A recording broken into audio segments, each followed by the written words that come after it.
Jessica, thank you for coming on the show today. I know it's not been a terribly long time since Alistair's death. Take us back to the day that it happened. Oh, God, sorry.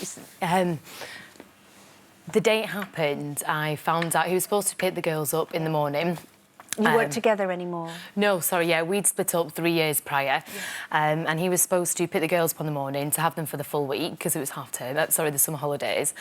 And I got the phone call from his sister saying that he had taken his own life. And it's funny because when you hear news like that, your world just stops and you do wonder. Like, my initial thoughts were, Jesus, like, I've got the 3 girls, they were still asleep, and I thought, how am I going to tell them? And my elder, she was a real daddy's girl, and it's just something you never think you're going to have to deal with. How old are your daughters? 6, 3 and 4. So okay. they were seeing their father regularly? Yeah, yeah, they saw him every other weekend. And, like, Poppy adored her dad. Yes. And she was the last one to wake up in the morning. Sorry. Yes, she was the last one to wake up in the morning. And as soon as I heard the footsteps, I literally remember it, and my heart just sunk into the pit of my stomach, because how on earth do you tell your children that that's happened? And so what did you tell them initially? Initially, I was in shock, and I just said, look, Daddy's not going to be able to pick you up this morning. He's had an accident to his head. And then we took them on a walk, and we just asked them about what they thought about life, what they believed in when you die, about death. And they told me that they think when you die, you sit on a cloud and you wave to people that you know. And then I told them that the daddy had died. And, yeah, again, just being conscious of telling the truth, I said he had a poorly mind, and sometimes if you don't go to the doctors about a poorly mind like you would with a poorly leg, you can die because of it, but it's the hardest thing I've ever had to do, and just that moment stood still. Did you feel like you was in a panic? Yeah, like, initially, because I spoke to my sister as soon as I got the news, and she was like, look, don't tell him straight away, just say he's had an accident and that's fine. And you're in this whirlwind and you don't know what the right thing. And then after I said that, I was like, well, that's not true. And then I was conscious to not lie to my children, because that would ruin our relationship. And I was conscious that I had to tell the truth on some level, so that they believed me and they trusted me. And that must have been so hard with that, just all that madness going on in your head, to try and pull yourself to a place where you could speak to them.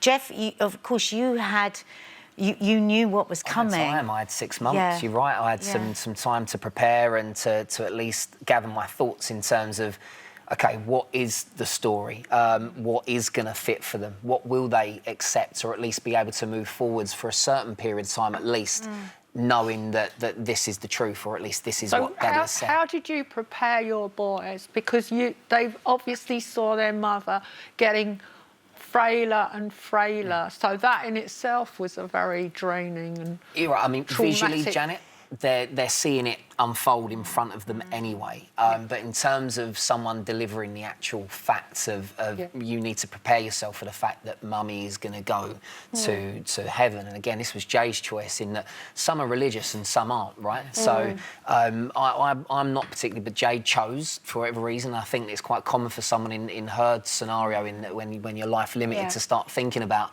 what's out there and actually where am I going. And I think a lot of people find God in times like that. But she wanted to tell them that Jesus had chose her for a certain task, and that's where she was off to. Whether the children believe that or have stuck with that now, I don't think is the case. In fact, they're not particularly religious. They don't ever mention, oh, he's with God, she's with God. They do say Mummy's in heaven, and that's whatever their interpretation is, and that's what's most important. And Jeff, obviously, Jay died in a very different way to Alistair. And this obviously was such a sudden thing. Your life has changed beyond recognition since what happened to you. You've gone into becoming a life coach and helping other people. You're working with a grief charity. So this is something that obviously many people come to you for advice, to just with something like this, how do you know you're doing the right thing? And I think, Jessica, you sound like to me, it sounds like you're doing all the right things. Is there any sort of advice that you can offer at this raw stage? Because it's to me, it sounds like you're thinking of the kids, not yourself yet.